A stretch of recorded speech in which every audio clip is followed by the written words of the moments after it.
sa part number 8, loyalty to God in who is our master. Mabigat po ito. Alam niyo kung bakit?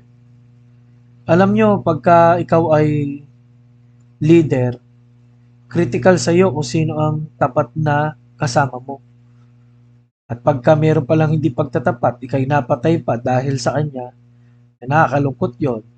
Pero alam nyo, ibalik natin sa ginawa natin kay Kristo Jesus. Ano po?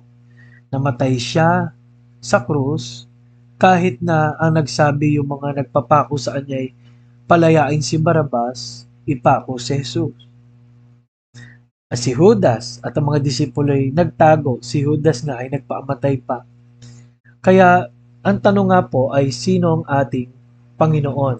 Sa verse number 24, ang ganda po niyang verse 24 na yan, ano?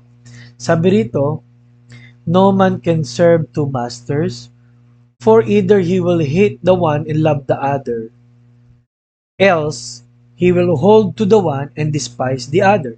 Ye cannot serve God and Mammon. Mammon is the God of this world. Mammon is material things. Ano po?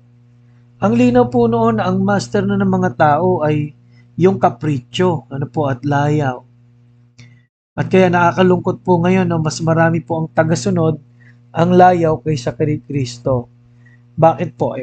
Di ba pag layaw, marami kang pera, gala ka ng gala, di ba?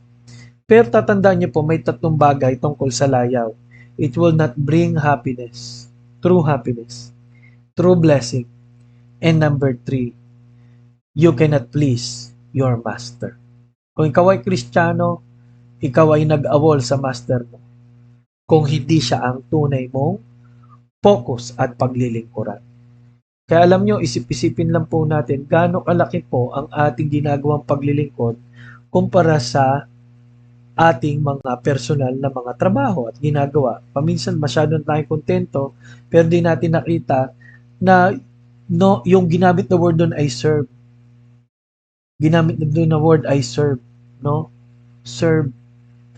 Kaya po napakalaga talaga ng service sa Panginoon. Pero ang dami pa rin hindi nagsiserve.